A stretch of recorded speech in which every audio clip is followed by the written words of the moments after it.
Salut à toutes et à tous. Dans les toutes prochaines années, notre médecine va connaître une véritable révolution. Oh, bien sûr, elle progresse en permanence et dans de nombreux domaines, mais là, il s'agit d'un pas en avant considérable pour le traitement de nombreuses maladies. Grâce à quoi? Eh bien, grâce à ce que l'on appelle la médecine génomique personnalisée. Cela signifie que bientôt, chacun d'entre nous pourra avoir son propre génome, sa propre carte d'identité génétique, si vous préférez, dans sa poche. Oui, dans sa poche et sur une simple clé USB. Et cela permettra surtout de donner à chaque malade un traitement sur mesure. C'est ça la révolution de la médecine génomique que je vous propose de découvrir tout au long de ce dossier. Voici le sommaire.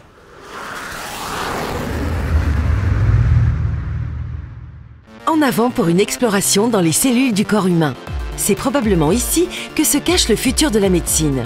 Tiens d'ailleurs, c'est quoi la médecine personnalisée? Est-ce qu'un jour, chaque patient aura un traitement sur mesure?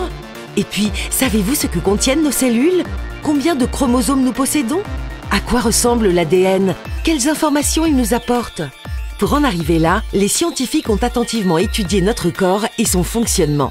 Depuis la découverte de la structure de l'ADN jusqu'aux dernières innovations génomiques de pointe, nous parcourons le chemin des avancées scientifiques qui participent aujourd'hui à la médecine génomique personnalisée.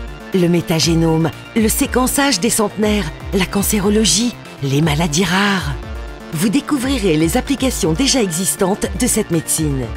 Mais quelles sont aussi les dérives du séquençage? Comment sécuriser les données génétiques? Nous parlerons de gènes, d'éthique et de génétique. Allez, c'est parti, on y va. Et sans gêne. Oh, bravo la petite voix, très bien. Alors pour commencer, et pour bien comprendre les enjeux de la médecine génomique personnalisée, revenons au b.a.-ba de la génétique. C'est quoi le génome d'un être humain? Oh, je sais que certains d'entre vous le savent déjà, mais savez-vous également ce qu'est le métagénome? C'est le nouveau terrain d'exploration des scientifiques. Eh bien, regardez, vous allez tout comprendre. ADN, cellules, chromosomes? J'aurais bien besoin d'une petite piqûre de rappel, moi. Ok, reprenons depuis le début. Notre corps est formé d'environ 37 000 milliards de cellules. C'est près de 4 000 fois la population mondiale. Au sein de chacune de ces cellules eucaryotes, un noyau renferme l'ensemble de nos caractères héréditaires. C'est ce qu'on appelle le génome. Chez les humains, ce génome est formé de 46 bâtonnets, les chromosomes. Ils sont classés en 23 paires, la moitié provenant de la mère et l'autre moitié du père. C'est noté. Mais c'est quoi exactement ces chromosomes? Ces chromosomes sont formés d'une longue chaîne d'acides désoxyribonucléiques, le fameux ADN. Allez, zoomons un peu plus. L'ADN est constitué de 4 petites molécules différentes, les bases. Elles s'assemblent 2 par 2. La thymine T avec l'adénine A et la cytosine C avec la guanine G. Ces bases s'enchaînent les unes après les autres et forment une très longue suite de lettres que l'on appelle des séquences. J'ai compris. Et ce sont ces séquences qui me différencient des autres humains? Exactement. Certaines séquences représentent les gènes. Cette séquence, par exemple, peut être responsable de la forme de nos oreilles, ou celle-ci encore de notre groupe sanguin. Et un même gène peut s'écrire de différentes façons. C'est cette variabilité qui nous caractérise et nous rend uniques. Mais parfois, des anomalies se glissent dans ces séquences et provoquent des maladies génétiques. Mais si je comprends bien, avec l'étude de mon ADN, vous pourrez tout connaître de moi? Pas tout à fait. Déchiffrer un génome apporte énormément d'informations sur un individu. Mais cela ne suffit pas à comprendre tout le fonctionnement de son corps. Ah, mais qu'est-ce qu'il faudrait faire de plus alors? En plus de nos gènes, l'environnement. Notre alimentation influence aussi le fonctionnement de notre organisme. Et ce n'est pas tout. Des centaines de milliards de bactéries colonisent notre corps. Notre peau, notre bouche ou nos intestins. Ces petites bactéries agissent aussi sur l'activité de nos cellules. Le métagénome que nous hébergeons... Le méta quoi? Le métagénome. Cela correspond à l'ADN de ces bactéries. Certaines maladies, comme le diabète ou l'obésité, sont influencées par notre génome et par celui de ces bactéries qui nous habitent. Dans les années à venir, la connaissance des métagénomes devrait contribuer grandement à comprendre le fonctionnement du corps humain et ainsi trouver les traitements les mieux adaptés à certaines maladies. Et dire qu'il a fallu 13 ans, de 1990 à 2003, pour qu'une équipe internationale de scientifiques réussisse à séquencer et décoder l'ensemble du génome humain. Mais pour être tout à fait exact, le génome qui a été décodé n'appartenait pas à un seul et même individu, mais à plusieurs donneurs anonymes. Or, aujourd'hui, grâce à des machines très performantes, il est possible de séquencer le génome de chacun d'entre nous en quelques jours seulement et pour quelques centaines d'euros. Et c'est ça qui va révolutionner la médecine de demain. Pourquoi ? Eh bien, c'est très simple. On va prendre un exemple très concret. Regardez. La médecine génomique personnalisée, c'est quoi ça ? Pour bien comprendre, prenons un exemple. Ces deux patients souffrent de la même maladie, un mélanome, une forme de cancer de la peau. Regarde, des cellules se multiplient de façon désordonnée dans leur peau. On parle de tumeurs cancéreuses. Ces cellules se propagent même aux autres organes. Oula, j'espère que ça se soigne. Oui, mais tous les patients ne sont pas soignés de la même façon, car une même maladie, comme le cancer, peut avoir différentes causes génétiques. Il faut donc trouver le meilleur traitement pour chaque malade. C'est tout l'objectif de la médecine génomique personnalisée. Pour cela, on s'intéresse aux gènes de la tumeur du patient pour identifier l'origine de la maladie. Et par quoi on commence pour trouver l'origine de la maladie ? Première étape, il faut récupérer des cellules saines grâce à une prise de sang et prélever des cellules cancéreuses directement dans la tumeur. Deuxième étape, il faut lire l'ADN contenu dans le noyau de ces cellules. Pour cela, des appareils, appelés séquenceurs, déterminent l'ordre des molécules qui constituent l'ADN, les fameuses bases A, T, G et C. Cette technique est appelée le séquençage. En seulement quelques jours, les séquences entières d'ADN des cellules cancéreuses et des cellules saines sont obtenues. Ok, quelle est la prochaine étape ? Comparons l'ADN des cellules cancéreuses avec l'ADN des cellules saines pour nos deux patients. Pour ce patient, on voit ici une différence, un A à la place d'un T.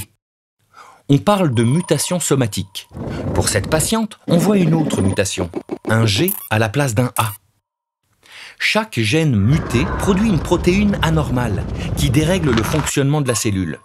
Par exemple, cette protéine mutée stimule la multiplication des cellules et celle-ci favorise la survie des cellules tumorales. Deux mutations différentes, ça veut dire deux traitements différents ? Oui, à condition que des médicaments soient disponibles pour traiter ces deux anomalies. En théorie, avec les progrès de la recherche en génomique, de plus en plus de patients recevront un médicament adapté aux spécificités de leur maladie. Par exemple, ce patient bénéficiera d'un médicament pour stopper la prolifération des cellules cancéreuses, tandis que l'autre recevra un traitement pour rétablir le fonctionnement normal de la cellule. Ça, c'est vraiment de la médecine sur mesure. Finalement, la génétique est une science récente, car la découverte de la structure de l'ADN ne remonte qu'à 1953, ce qui a permis par la suite d'identifier les premières maladies génétiques, puis les premiers traitements, puis de séquencer l'ensemble du génome humain pour en arriver aujourd'hui à la génomique personnalisée. Voici la grande saga de la recherche génétique au fil du temps.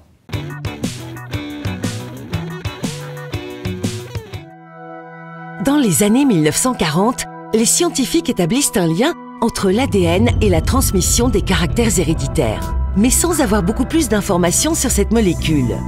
C'est en 1953 que James Watson et Francis Crick, deux chercheurs de l'université de Cambridge, proposent une structure en double hélice pour l'ADN. Pour cela, ils s'appuient notamment sur les clichés de l'ADN réalisés au rayon X par Rosalind Franklin et Maurice Wilkins, deux scientifiques britanniques. On y voit une forme de croix caractéristique d'un agencement en hélice.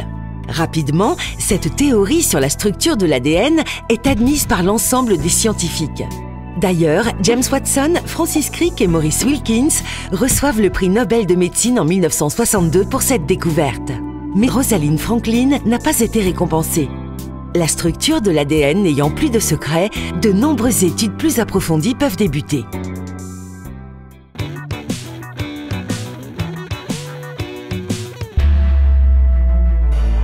The Chromosome Number of Man. Ce titre, digne d'un film hollywoodien, est en fait celui d'une étude sur le nombre de chromosomes qui composent l'ADN humain, publiée en 1956. Jo In-Gyo et Albert Leven, deux généticiens de l'Institut de génétique de Lund en Suède, observent la présence d'exactement 46 chromosomes dans les cellules humaines. Même s'il manque de données scientifiques pour le confirmer, ils supposent déjà que les chromosomes fonctionnent par paires. Grâce à cette révélation, Marthe Gauthier et Jérôme Lejeune, deux médecins de l'hôpital Trousseau à Paris, découvrent en 1959 la première anomalie génétique, la trisomie 21. Ils observent la présence d'un 47e chromosome chez les personnes atteintes de ce syndrome et font l'hypothèse que cette maladie est liée à la présence d'un chromosome en trop. La paire numéro 21 devient ici un trio composé de 3 chromosomes. Mais pour comprendre comment ces anomalies influent sur l'ensemble du corps humain, la communauté scientifique va devoir pousser les recherches encore plus loin.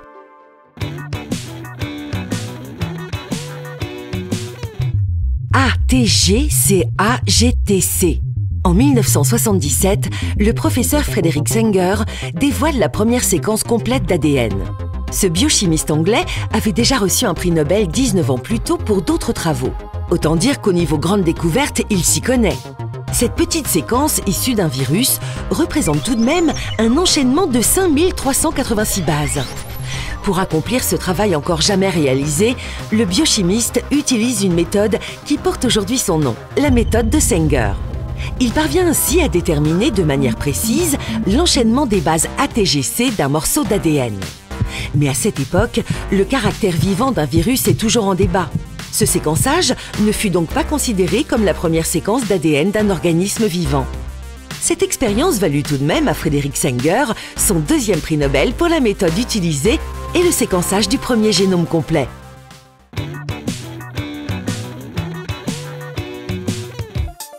La première séquence d'ADN d'un organisme vivant est réalisée officiellement en 1995 par l'Institut de recherche génomique fondé par l'Américain Craig Venter. Son but est de séquencer l'ADN en testant une nouvelle méthode informatisée et donc plus rapide. L'organisme choisi est Haemophilus influenza, une bactérie infectant principalement les voies respiratoires chez les enfants. Si cette méthode est validée avec cette bactérie, elle aura donc toutes les chances de l'être également pour l'homme. Rien que pour cette petite bactérie, les équipes de Craig Venter séquencent les 1 830 137 paires de bases représentant son génome. Le recensement de ces bases représente un sacré travail et mobilise plus d'une trentaine de chercheurs. Par la suite, de nombreux autres travaux de recherche se sont inspirés de ces résultats.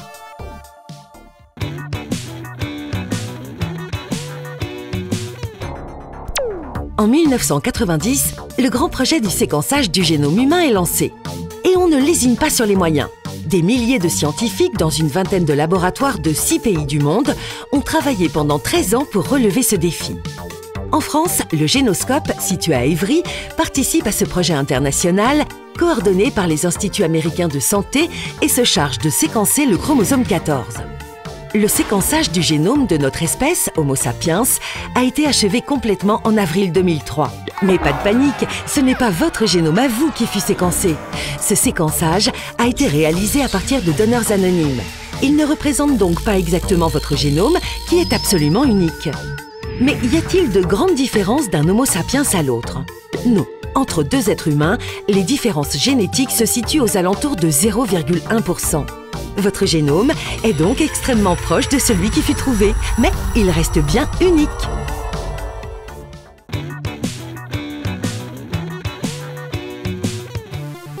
Le séquençage complet du génome humain ouvre la porte à de nombreuses études.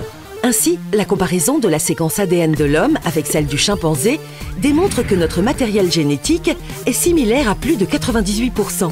Pour aller plus loin, en 2008, le projet 1000 génomes a vu le jour. Son but est de former une immense base de données contenant les séquences ADN de beaucoup d'individus. Leur séquençage est ainsi disponible pour l'ensemble de la communauté scientifique qui peut alors comparer plusieurs génomes entre eux. Ainsi, ils améliorent les connaissances sur le rôle de toutes ces séquences, mais ils explorent également les variations génomiques qui pourraient être responsables de maladies. La médecine génomique représente ainsi une grande révolution médicale. Établi en 2016, à la demande du gouvernement français, le plan France Médecine Génomique 2025 vise à intégrer le séquençage de l'ADN dans la prise en charge des patients. Et oui, la médecine génomique est déjà une réalité. Alors aujourd'hui, la médecine génomique est déjà une réalité, notamment dans le domaine de la cancérologie où elle commence à faire ses preuves. Mais elle représente aussi un énorme espoir pour réussir à traiter des milliers de maladies génétiques dites rares dont les causes sont encore inconnues. Voici un panorama de la génomique de demain. Il existe près de 8000 maladies rares qui affectent aussi bien les muscles, le système immunitaire ou le cerveau. 80% d'entre elles ont une origine génétique, mais pour beaucoup, la cause n'est pas encore identifiée. Le malade et sa famille sont donc souvent confrontés à ce qu'on appelle l'errance diagnostique. Des familles, souvent des parents avec des enfants avec une maladie rare, vont rester des mois, voire des années, sans être capables de poser un diagnostic sur la maladie de leur enfant. Les gens vont de consultation en consultation pour essayer de comprendre quelle est la cause de la maladie. Heureusement, l'un des objectifs de la recherche génomique, c'est justement de limiter l'errance diagnostique en mettant un nom sur ces pathologies. Je me demande bien comment on fait. L'analyse de séquençage est vraiment très indiquée dans le cadre des maladies rares, parce qu'aujourd'hui, on est capable assez fréquemment, pas tout le temps, d'identifier le gène responsable d'une maladie. Une fois qu'on a trouvé un gène, ce gène permet peut-être effectivement d'y associer une molécule, parce que ça peut être un gène qu'on connaissait déjà, mais qu'on n'était pas capable d'associer à la maladie, et on pourrait bénéficier d'une thérapie existante dont on sait qu'elle agit contre ce gène. Certaines maladies rares du sang bénéficient déjà d'un traitement. On corrige l'action du gène défectueux en apportant dans certaines cellules une copie normale de ce gène, c'est la thérapie génique. Pourtant, même après avoir identifié une anomalie, il n'existe pas toujours de traitement. J'ai en mémoire le cas d'un enfant atteint de myopathie, mais sur lequel on n'arrivait pas justement à trouver la cause, alors que pourtant elle ressemblait beaucoup à d'autres myopathies. Et l'analyse en fait du génome de cet enfant a révélé un gène qui interagissait avec le salbutamol, qui est une molécule connue. Et cet enfant a pu bénéficier de traitements par salbutamol, même si ça ne va pas le guérir, hein, ça peut éventuellement soulager les symptômes. Donc ça, c'est quand la chance est avec nous et qu'on peut avoir une molécule qui peut soit traiter ou éventuellement soulager quelques symptômes de la maladie.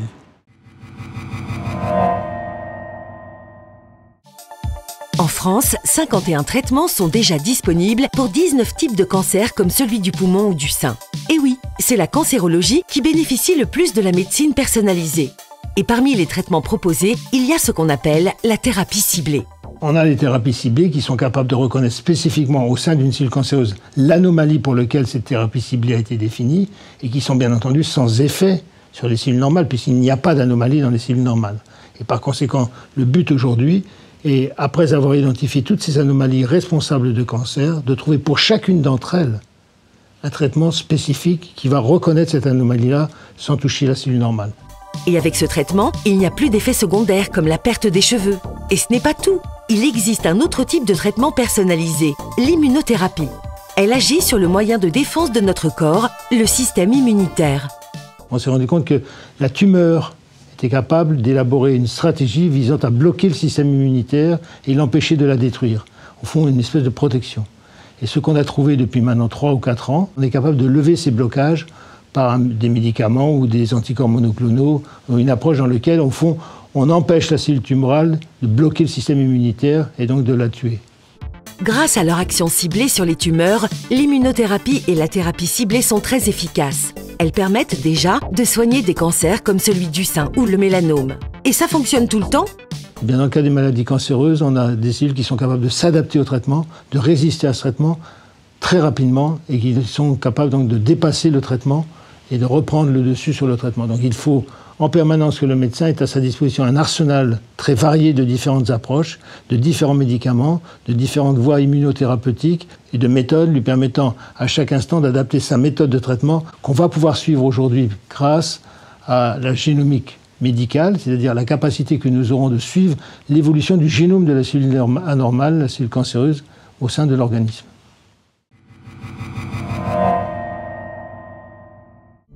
Le corps humain héberge des milliards de bactéries. C'est un véritable écosystème. On trouve ces bactéries dans notre bouche ou même sur notre peau. Ça en fait du monde à étudier. Et pourquoi d'ailleurs ? On s'intéresse essentiellement des bactéries qu'on trouve dans nos selles, effectivement, parce que c'est quelque chose auquel on peut avoir accès rapidement et facilement, de façon non invasive.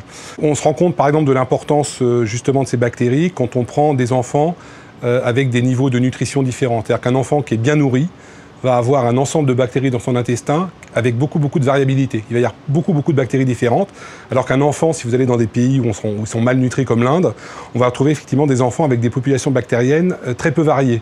Et donc la richesse de la population est un signe de bonne santé parce qu'il y a un effet justement positif de cette variabilité des bactéries sur toutes nos fonctions vitales.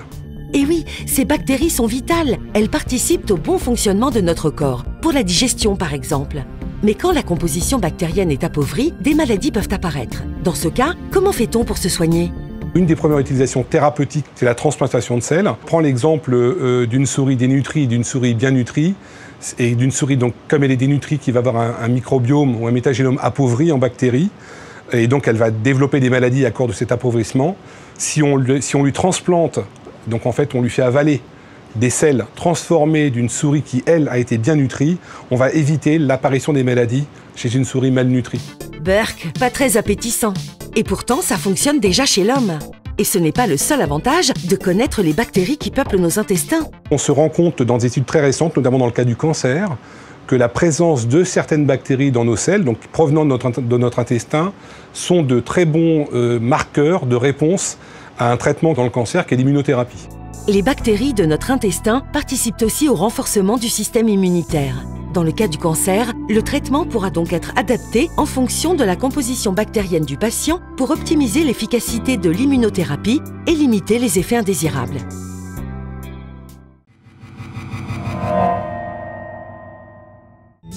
Certains pays comme les États-Unis s'intéressent à séquencer le génome des nouveau-nés. Mais pourquoi séquencer l'ADN dès le plus jeune âge ? Il y a une idée, c'est de passer de la médecine peut-être comme ça personnalisée à la médecine préventive et de remonter chez des gens qui ne sont pas encore malades pour essayer d'éviter qu'ils soient malades en changeant leur comportement, voire d'aller séquencer les enfants à la naissance. À Boston, le projet BabySec, lancé en 2015, tente déjà d'évaluer les avantages et les inconvénients du séquençage à la naissance sur près de 480 bébés. Bon, les avantages je vois, mais quels pourraient être les inconvénients ? C'est de développer peut-être une société dans laquelle on ne sera plus jamais totalement sain. À partir du moment où on va séquencer quelqu'un, on va forcément trouver quelque chose qui est génétiquement, qui a été vu génétiquement, ou qui est dans un gène, qui est connu pour avoir été associé à une maladie. Donc on va créer en fait une société où on est malade dès le plus jeune âge, ou alors en tout cas potentiellement porteur d'une maladie. Et ça, il faut qu'on assume d'être capable de vivre justement avec la description ou l'identification de prédispositions génétiques qui, si on est chanceux, ont une traduction thérapeutique. On a un gène et par chance, il y a un traitement pour contrer cette maladie. Mais dans beaucoup de cas, ça sera malheureusement uniquement la description d'une altération génétique potentiellement grave sur laquelle il n'y a aucun traitement disponible. Ouh là là ! Par exemple, la chorée de Huntington est une pathologie qui se manifeste par des tremblements. Son origine génétique peut être identifiée très jeune. Pourtant, il n'existe aucun traitement. Mais en France, le séquençage à la naissance, c'est possible ? À la naissance, il n'y a pas de séquençage de façon systématique. Et les séquençages qu'on fait aujourd'hui sont essentiels. D'abord, sont tous assujettis à une prescription médicale. Il est en France absolument impossible et interdit de se séquencer ou de se faire séquencer comme ça, comme c'est possible dans d'autres pays. Et en France, c'est essentiellement certains gènes qui sont séquencés parce qu'ils sont connus pour être associés à des pathologies. Donc quand par exemple un couple vient avec un enfant qui a une dysmorphie faciale ou un problème de retard à la marche ou un problème de retard à la parole, il va aller dans une consultation génétique et selon l'appréciation du clinicien qui va le voir, certains gènes qui sont suspectés comme étant des causes potentielles de la pathologie vont être séquencés. Donc c'est très très limité aujourd'hui. Vivre 100 ans et en pleine forme, ce n'est pas donné à tout le monde. En 2016, la France comptait près de 21 000 centenaires. Moi, je voudrais bien connaître leurs secrets. Toute la génétique avant, en fait, a essayé de trouver des gènes à partir de gens malades. Donc on comparait des malades avec des gens pas malades. Là, la proposition qui est faite avec les génomes des centenaires, c'est de travailler avec des gens qui sont normaux et de trouver des gènes protecteurs. Donc on n'est plus en train de trouver des gènes délétères, donc délétères voulant dire qu'ils vont créer une maladie, qui vont être délétères pour la santé de l'individu. On va plutôt chercher des choses qui sont protecteurs. Waouh! Un gène de protection. C'est un peu comme un bouclier contre les maladies. Pour l'instant, les recherches n'en sont qu'à leur début. Mais quels bénéfices pourrait-on tirer de ces gènes de protection ? L'idée première n'est pas de faire vivre une société très très vieille et même en bonne santé, mais de trouver des voies thérapeutiques innovantes pour les pathologies dans lesquelles il n'y a pas de solution pour les patients aujourd'hui. L'approche protection, elle ouvre un nouveau champ d'investigation en disant plutôt que d'essayer d'aller inhiber l'action de gènes qui causent des maladies, je peux essayer d'activer l'action de gènes qui pourraient protéger contre ces maladies quand j'ai une prédisposition à les avoir. La qualité de l'air, l'alimentation, nos habitudes de vie, bref, l'environnement joue aussi un rôle dans l'apparition de certaines maladies, comme l'obésité ou le diabète. Et ça, c'est à cause des gènes de prédisposition. Alors on appelle un gène de prédisposition un facteur génétique qui, s'il s'exprime et dans un environnement donné, va amener à un phénotype. Et ce qu'on appelle un phénotype, c'est une caractéristique morphologique, grand, petit, mince, gros, couleur des yeux, ou une maladie. Et donc on va être prédisposé à avoir les yeux bleus à cause d'un gène, comme on pourrait être prédisposé à devenir obèse. Ah oui, je vois! Par exemple, si une personne possède des gènes de prédisposition au cancer du poumon, eh bien, si les gènes s'activent et que la personne fume, alors la maladie risque de se déclarer. Mais qu'est-ce qui va changer avec la connaissance des gènes de prédisposition? Ça paraît évident à tout le monde aujourd'hui de dire qu'il ne faut mieux pas fumer et mieux éviter de manger du gras. Mais ça, c'est vrai pour tout le monde. Tandis que demain, la connaissance du génome permettra de dire à certains, peut-être de mieux contrôler une partie de l'environnement parce qu'ils seront plus à risque, par exemple, de faire un cancer du poumon que d'autres. Donc peut-être que ça permettra à des gens de fumer un peu plus que d'autres et à certains, au contraire, de totalement éviter. Donc c'est là qu'ira un peu l'aspect médecine préventive. Et ce qui est intéressant avec l'environnement, c'est que c'est plus maîtrisable que le génome qui, lui, est inéluctable. On l'a et il est comme ça. L'environnement, notre comportement peut nous permettre de le modifier. Mais comment on fait pour maîtriser notre santé dans un environnement qu'on ne maîtrise pas forcément? La pollution, les radiations, on ne les voit pas. Aujourd'hui, quand même, il y a tout un pan de la technologie et de ce qu'on appelle les objets connectés qui vont permettre de façon régulière de mesurer certains niveaux d'exposition d'un individu à son environnement, probablement les particules de diesel, probablement le tabac ou à travers le dosage de la nicotine, peut-être dans les cheveux ou peut-être dans des bracelets que les gens porteront. Chouette, une médecine personnalisée et connectée. Bon, d'un point de vue médical, la génomique personnalisée va sans aucun doute sauver beaucoup de vies dans l'avenir. Mais d'un point de vue éthique, ou moral si vous préférez, elle pose encore beaucoup de questions et de problèmes, car il ne faudrait surtout pas que toutes ces données génétiques qui appartiennent à chacun d'entre nous tombent entre n'importe quelle main, ni qu'elles soient utilisées à des fins qui n'auraient rien de thérapeutique ou de médical. Et ça, c'est un risque nouveau et bien réel. Écoutez notre expert. La première et la pire serait d'arriver à sélectionner les individus au travail sur la base d'une génétique qui les favoriserait. Or, les codes internationaux, les valeurs mondiales disent qu'il est interdit de sélectionner les individus sur des bases génétiques. Dans l'utilisation anormale des données de la génomique, l'un des métiers qui aspire le plus à les connaître, c'est évidemment le monde de l'assurance, puisque à partir de ces données génomiques, l'idée c'est qu'on pourrait calculer un risque de développer telle ou telle pathologie et d'augmenter les primes d'assurance en fonction de vos risques particuliers, voire de vous proposer de les diminuer parce que vous ne seriez pas, vous, susceptible de développer telle ou telle pathologie, voire d'éliminer de vos clients ceux qui seront à trop grand risque. En disant, moi, ces gens-là vont me faire perdre beaucoup d'argent, et donc je ne garde que les bons sujets, entre guillemets. Et donc d'avoir une catégorie de gens qui ne trouveraient plus de compagnie d'assurance. Donc on voit bien les dangers extrêmes que comporte la connaissance, si elle était divulguée, de la connaissance des génomes individuels. Deux choses, d'une part les stocker de manière sûre, et deuxièmement les anonymiser, c'est-à-dire faire en sorte qu'on ne puisse pas dire à qui appartient ce génome par rapport à la personne qui en est propriétaire. En France, on s'oriente vers un grand centre qu'on appelle un collecteur-analyseur de données, public, c'est-à-dire mis sous la responsabilité de l'État, offrant toutes les garanties de non-utilisation à des fins qui ne seraient pas contrôlées ou des fins inacceptables, des fins commerciales ou non sécurisées, et qui doivent rester absolument sous la responsabilité de la puissance publique. Ça me paraît absolument indispensable, que le malade qui donne ses cellules pour qu'on connaisse son génome pour lui-même ne puisse pas se voir ensuite utilisé, si je puis dire, à d'autres fins que celles pour lesquelles il a donné ce génome.